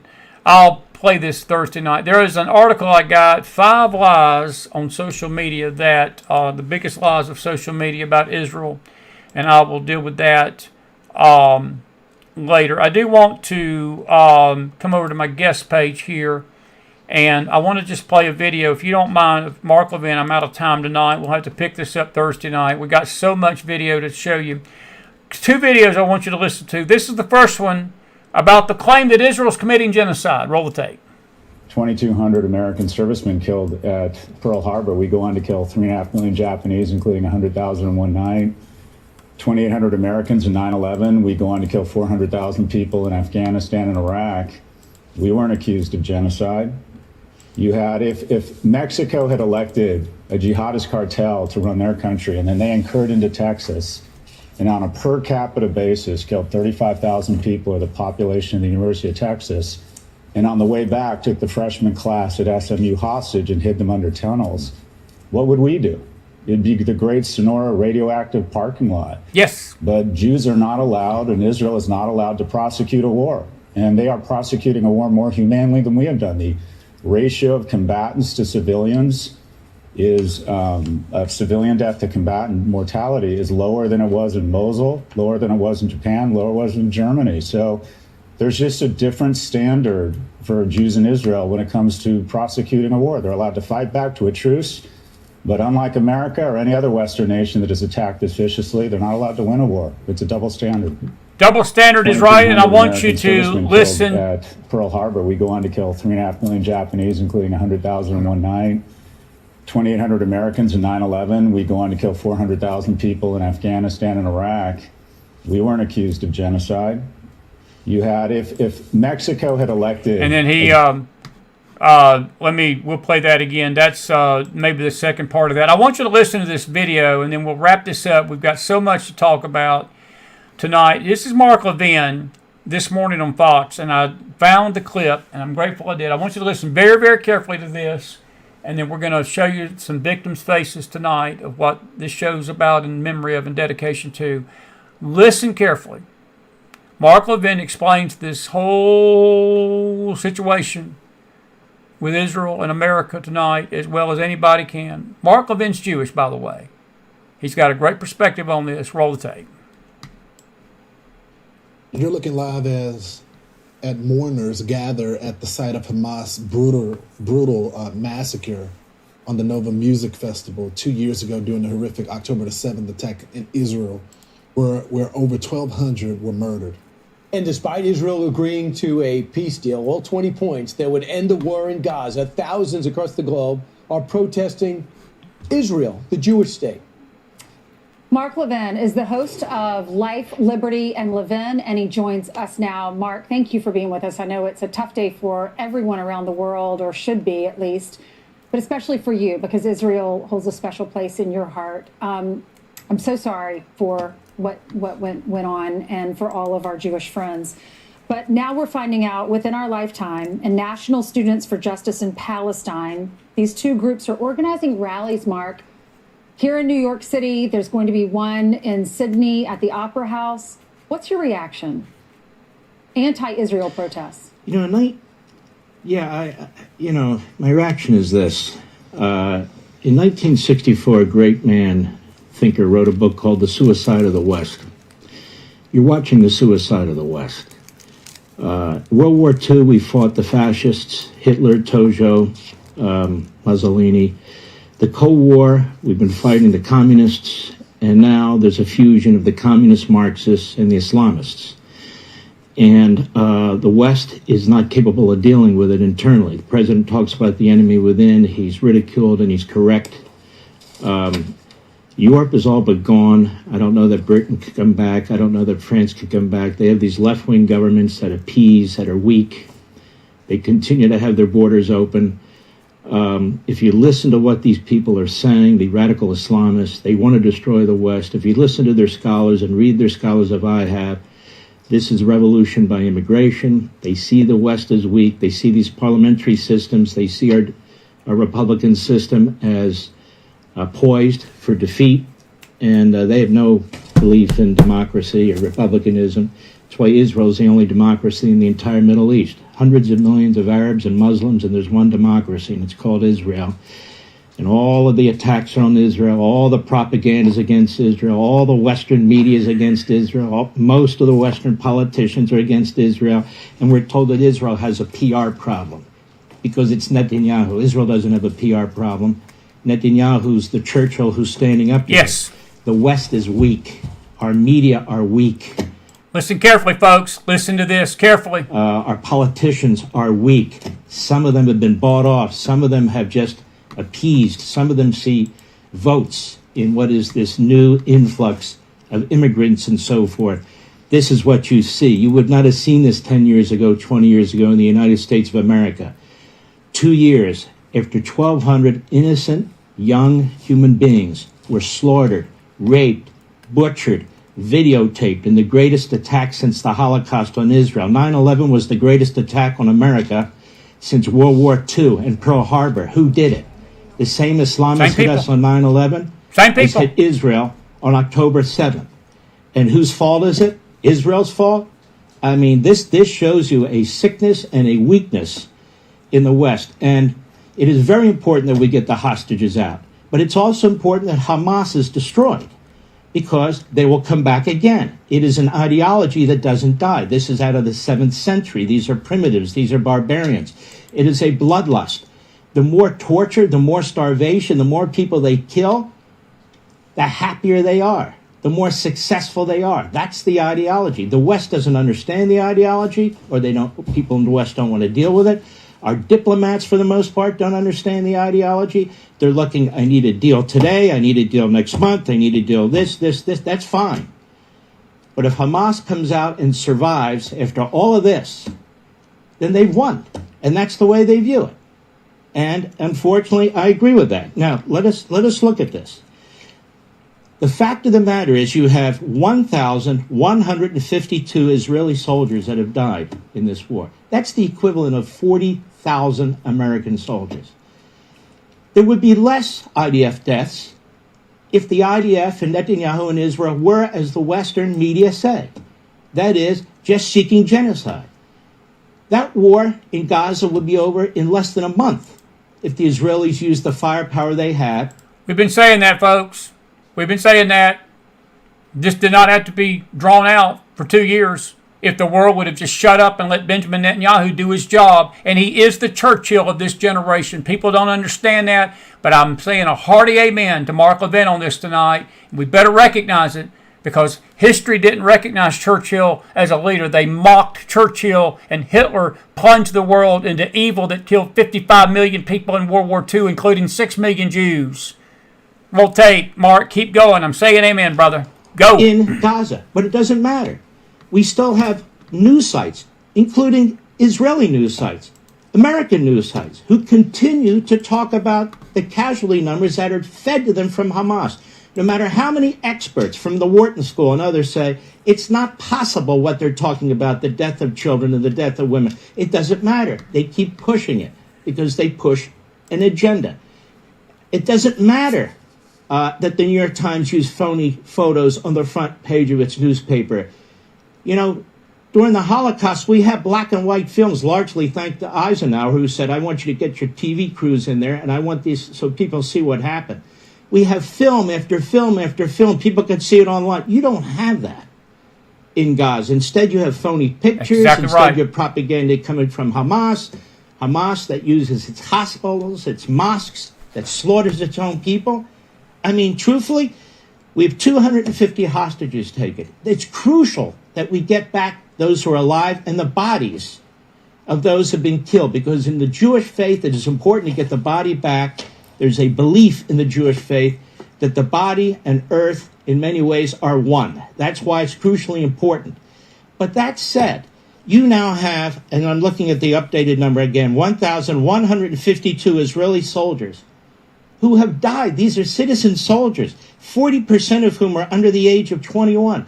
That's the equivalent in the United States. It's a nation of 9 million people, of 35,000 to 40,000 soldiers. And I would ask my fellow Americans this question. If the drug cartels came across our border in Texas and slaughtered 35,000 to 40,000 people in 5 hours, took pictures of it, took movies of it, the raping, the pillaging, the decapitating of babies, and then on the way out, they grab another 10,000 as hostages and secrete them somewhere in Mexico. What the hell would we do about that? Would we say 2 years is too long? Would we care what the international press has to say? Would we care what these Islamist imams in Dearborn, Michigan have to say? Would we care? No. You have an Israeli army that has their enemy finally surrounded after... I might as well meddle for the first time tonight. Would we care what Candace Owens is saying? Would we care what Tucker Carlson is saying? Would we care what Rand Paul is saying, or Margie Taylor Greene, or any other idiotic voice out there saying no? Being pulled back by the Biden administration. You've had these spurts and starts on negotiations, mostly as a result of the international community. They've now surrounded the enemy in the city of Gaza. And what are they told to do? When Berlin was surrounded, what did we do? What did we do during World War II? When the Japanese wouldn't surrender unconditionally, we didn't continue to negotiate with them, did we? We had to destroy them. You can't win a war if you don't destroy the enemy. We talk about forever wars. Well, they'd like to end it. Hamas is surrounded, and Hamas is now negotiating. Negotiating for what? Effectively, it's survival. The Israelis could finish them off. People say, this got to get over. The pictures are too much. The PR is bad. This is why I don't think we could win World War II today. That's right. With the kind of people in diplomacy around the West and so forth. They'd be showing the pictures of Dresden. They'd be showing the pictures of the Battle of the Bulge, how horrific it was. They'd be talking about all the civilian deaths and so forth and so on. I don't think we could win World War II today with the psychology and the mentality. And here's the thing. We're not losing anybody. We're here in the United States observing what's taking place. And we're saying, this can't go on much longer. That's what you're hearing on social media, folks. That's what you're hearing on social media. He is nailing. This is the best explanation of what's happening in this country. 4 more minutes. It's almost done. And then we're going to wrap it up tonight. Shouldn't the Israelis decide what needs to be They done should. to survive? They are surrounded. This is a tiny country the size of New Jersey with a population of a small to mid-sized state in the United States. They've defeated Hezbollah. They're trying to defeat Hamas. They've defeated Iran primarily. They're still fighting the Houthis. A tiny country surrounded by hundreds of millions of people, by 27 countries that are supported by the Russians and the communist Chinese. They are the David against the Goliath. And yet look how the propaganda has worked. The West, I hate to say it, but it's a wake-up call. The West is dying right now in front of your eyes. Yeah, you see London, you see Paris, you see what's going on in both those countries. That's our future, you believe, in 5 years. And I hear you, especially when what we're about to do, who we're about to elect as mayor in New York City, and what we've seen go on over in Michigan. Al Jazeera is telling Arabic, said the meeting and the Red Sea Resort is so far very positive. They got the 20-point plan that Trump put out there. They're working through it. They're working on logistics of getting the hostages out. 20 plus are supposed to be alive. Number one, do you think it's a good thing if this plan is followed through on, and what do you expect to see happen? First of all, we have a great president who's trying to do something about this. Unlike Agreed. Biden, who is undermining Agreed. Israel and basically giving aid and comfort to Iran and funding Iran. We have a president who's trying to bring this to resolution. There will not be an eternal peace. The Bible talks about the battle of good and evil. It is a forever battle, and it will be a forever battle. But that said, Not quite forever. It will end when Christ comes back. But roll the tape. if the president can pull this off, it'll be absolutely remarkable and absolutely wonderful, assuming that the Israelis aren't giving too much. I mean, the fact of the matter is, if Hamas survives, that's giving an awful lot. But it's up to the Israelis. And if the Israelis agree to this plan, and they do, who am I to say it's not good for their government? That's their elected government and so forth. All I'm doing is trying to warn our audience and the people. The dark clouds, they're there. They're getting darker and darker. You asked me, Brian, how could it be on this day that people are literally protesting on behalf of the terrorists and against a small democracy and the Jews? And it's in every capital in the West. It's in our own country in New York, and it is a poison. It is a gut cancer, and it is spreading. The only one who's fighting this in the West is Donald Trump. He's trying to fight the anti-Semitism. He's trying. And a few voices with gray hair and others on the internet that have some moral clarity to them. Trying to deal with these colleges and universities. He's trying to look at the funding sources. He's trying to do these things to try and prevent the United States from becoming Britain and France and these other what are becoming failed countries. No country survives in perpetuity. Where's Athens? Where's Rome? In fact, ironically, the only people who have survived so far are the Jews. They defeated the Persians, the Babylonians, the Persians. They out-survived them, I should say. They out-survived the Romans. They out-survived the Third Reich. They will survive this too. But this is why these are warrior people. They come out of the cafes. They come out of the law offices. They come out of their taxis because they know this isn't a battle. This is survival. And that's what it is. So I personally want to thank President Trump, who understands all this, who keeps reminding people, remember October 7th, even against some of his advisors and some of the diplomats and these Western leaders who talk about a two-state solution. They're destroying their own countries, and yet they're telling Israel what Israel needs to do. Israel's best policy is to ignore them, and that's what it's trying to do. And Israel's best friend is Donald Trump. I'm telling you now, if it wasn't for Donald Trump, if it had been Kamala Harris or somebody like that, Israel will be in much, much more dire consequences. As a matter of fact, the United States would be in much, much more dire consequences. The border would still be open. We'd still be importing these people and other people into the country who refuse to assimilate into our society. These are people, Donald Trump uses this phrase, the enemy within. You know who else used that phrase? Great men of the past. Abraham Lincoln talked about the enemy within. When you have an enemy within, and you say we have an enemy within, our press starts attacking you as some kind of a fascist. There is an enemy within. The Democrat Party has changed. It's not just policy disputes. They seek to overthrow the republic. They seek to destroy our economic system. They want to change the citizenry and the population. They want to bankrupt the country. These are not policy disputes anymore with the Democrat Party. These are fundamental battles over the survivability of the United States. Trump gets it 100%, and he's trying to do the best he can in our country, in the Middle East, and with Europe. Well said. Well said is right. Well said is right. I wish I had more time tonight, but we are out of time.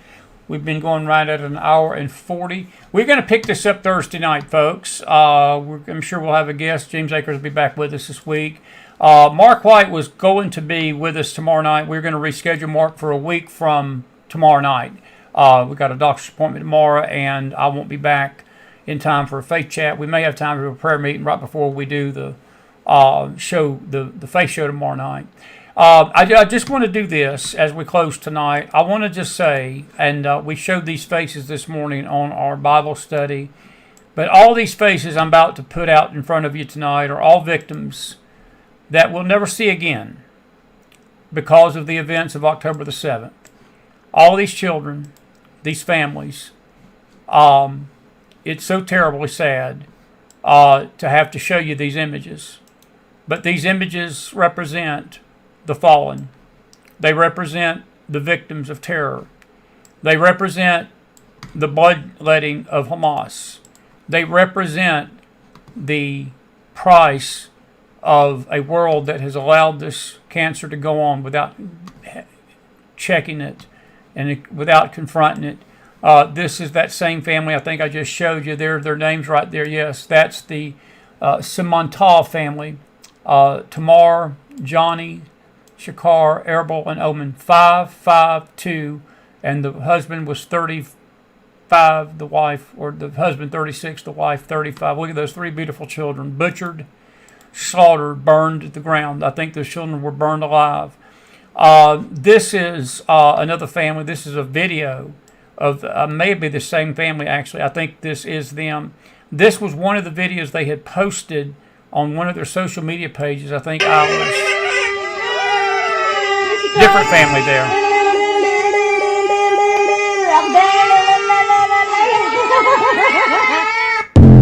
That was just hours before the attack. They were burned alive as well, butchered in cold blood. This family here was also killed. The terrorists took the two children and posed for a camera, making mockery of it. And let's see, one other video. Where is that picture at?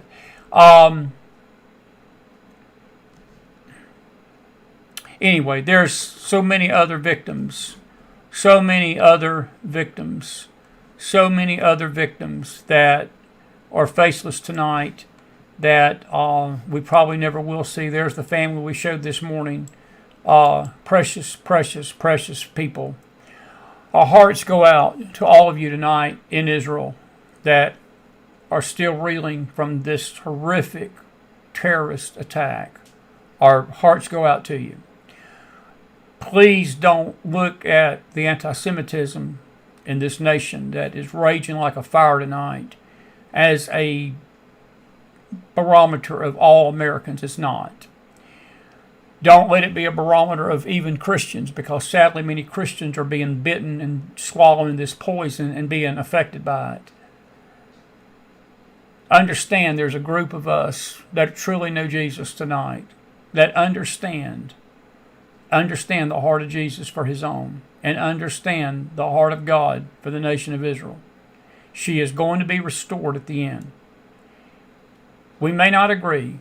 Paul the Apostle wrote in Romans that you are beloved for the elect's sake. You may be enemies of the gospel for the gospel's sake, but it doesn't mean that we don't love our enemies, because Christians love our enemies. We don't hate our enemies. And we pray, even though we may not agree on Christ. And I say this to the Arab world as well tonight. People, there was somebody that sent some kind of snarky, ugly message today that said that you seem to care just about the Jews and you never talk about the Palestinians. No, we talk about the Palestinians all the time. If you listen to us on the Bible study and stop being a jackanapes about it and just listen to what we're saying, we tell the people all the time. We've been talking about the Palestinian people and the Arab world. The Arab world can be reconciled to Christ just like the Jews can, but there's a hatred in the Arab world's heart that can only be fixed by Christ.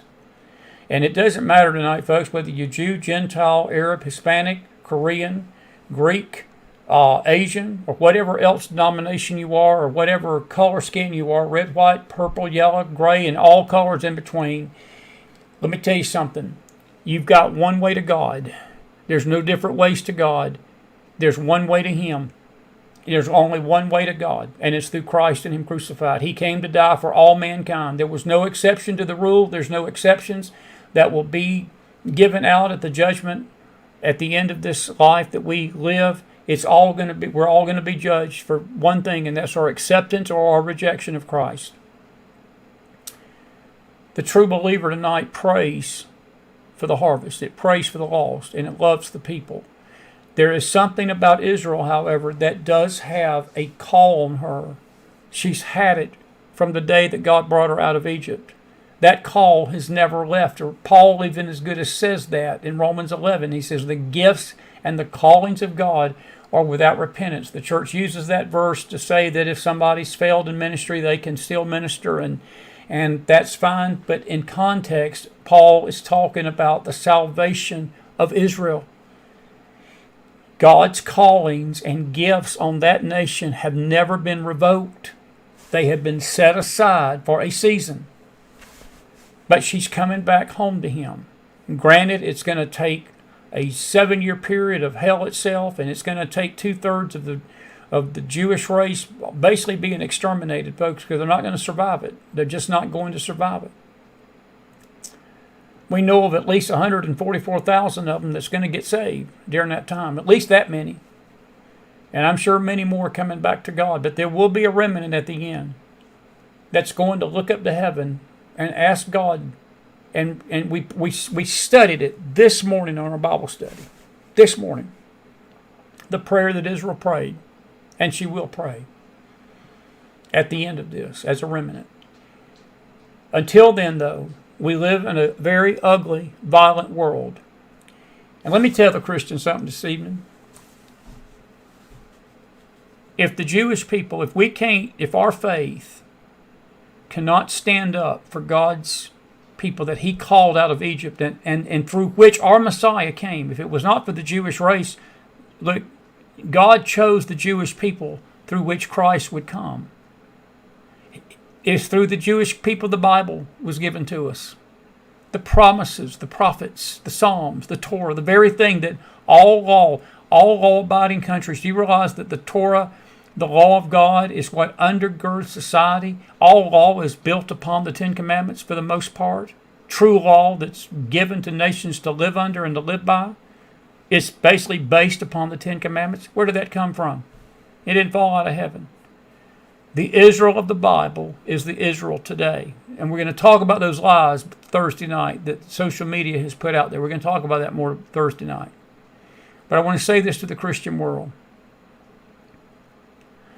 If you are truly saved tonight, truly, not by name only, then you're seeking to show Jesus to this world that all men might be saved, both Jew and Gentile. You don't differentiate between the two. But I tell you what you don't do. You don't embrace rhetoric that demonizes a group of people simply because they're Jewish. And you don't call them names and ugly things that even Hitler would roll over in his grave tonight and blush at some of the stuff that's out there on that internet world tonight. If you embrace that, or you're silent in the face of this onslaught against this group of this nation tonight, and folks, just from a humanity standpoint, can you not just have some compassion for the people that got killed? You've got prophets and teachers and pastors and teachers and people of that sort and intercessors. They can't even condemn the violence because there's a hatred and there's this conspiracy feeling that Israel's evil and that they get what they deserve and they kill Christ and they're the murderers of Jesus and whatever happens to them is all deserved. I'm going to ask the American public tonight, I'm going to ask you a question. If we got what we deserved, where do you think we'd be? Do you not think we deserve the same, if not worse? The things that we've done against the light. And let me tell you this. Yes, Israel did reject Christ. Yes, Israel did go into idolatry. Yes, Israel does have a blindness on her tonight. But all of that happened so that we, the Gentiles, could be grafted in. And I'm going to tell you this. Their fall is an example to us of things not to do so that we don't follow their same path. And we're going to talk about that in the morning. And on Sunday night, during our Israel study, we're doing this every Sunday night now for the rest of the year probably. We're going to talk about Romans 9, 10, and 11, how the Gentiles fit into this plan. If we want to say that Israel is deserving of what they're getting tonight, we better take a good long look in the mirror tonight, folks. You better be glad that you don't get what you deserve tonight. We all deserve hell. And we all put him on that cross. It wasn't just the Jews. They were the instrument. He came into his own received him not. Our sin put him on that cross because he died for the whole world, not just a few. He died for all. And those that receive him tonight can be saved. And those that reject him will be damned forever and forever, regardless of their culture. There is no in between. There's no compromise with that. There's no if, ands, A, B, C, D, E, F, U. There's no multiple choice question to that. It's either Christ or hell tonight. And I love you on this Tuesday night.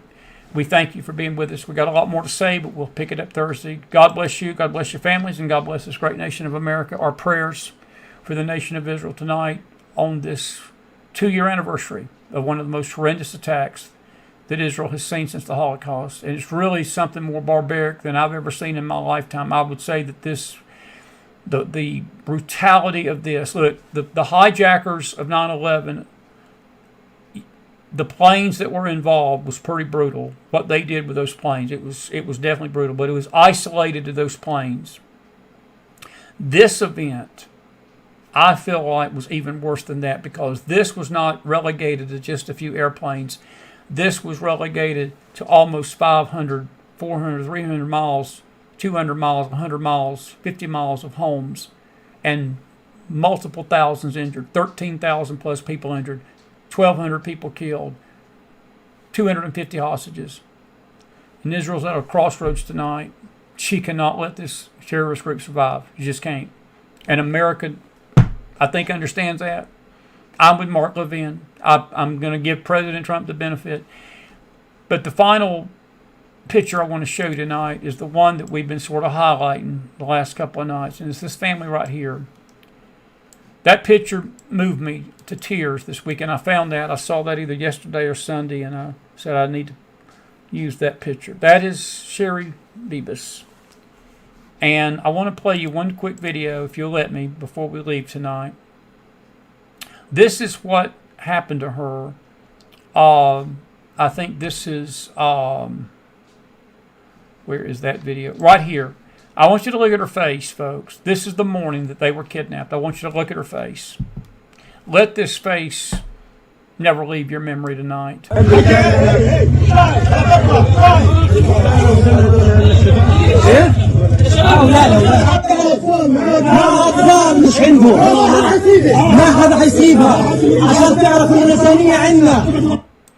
That was the last time that Sherry Bibas and those two precious kids that are in that picture were seen alive.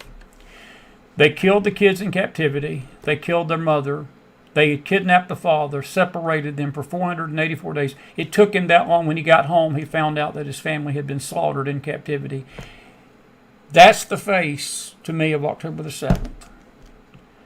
And if you can't have compassion for that, you've got no soul. And if your so-called faith is so spiritual that you can't condemn the violence that killed that woman and those two kids, you are a heartless, gutless Christian. You are not a Christian. You are a demonic, anti-Semitic, hateful bigot. And I don't know any other way to put it to you. And I'll let you chew on that. And I'll amen myself. Have a good night, everybody. I want you to be blessed out there. We've been so grateful to have you. And we hope that you've enjoyed the show tonight. And I'm going to go out with Paul Wilbur tonight on a beautiful song to pray for the peace of Jerusalem. Good night, everybody. Pray for peace, Jerusalem, city of our God. Their salvation was poured out for you, the atoning of the Lord.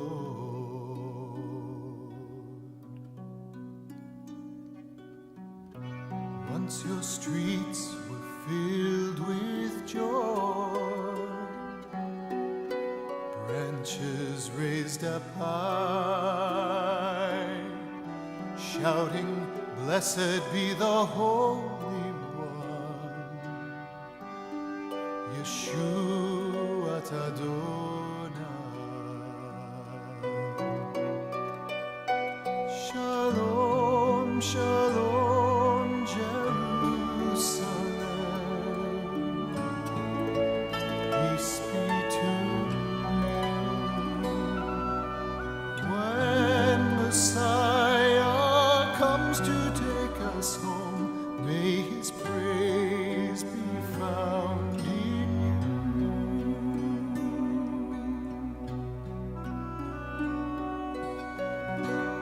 Israel, beloved, Ephraim, my son, how my heart would thrill to hear you say, our Messiah has come. Oh, my brothers, hear these words. May they pierce your soul. Turn again to worship Adonai. Mashiach you will know. Shalom, shalom, Jerusalem. Peace be to you. When Messiah comes to take us home, may his praise be found in you. Oh, shalom, shalom, Jerusalem. Peace be to you. When Messiah comes to take us home, may his praise be found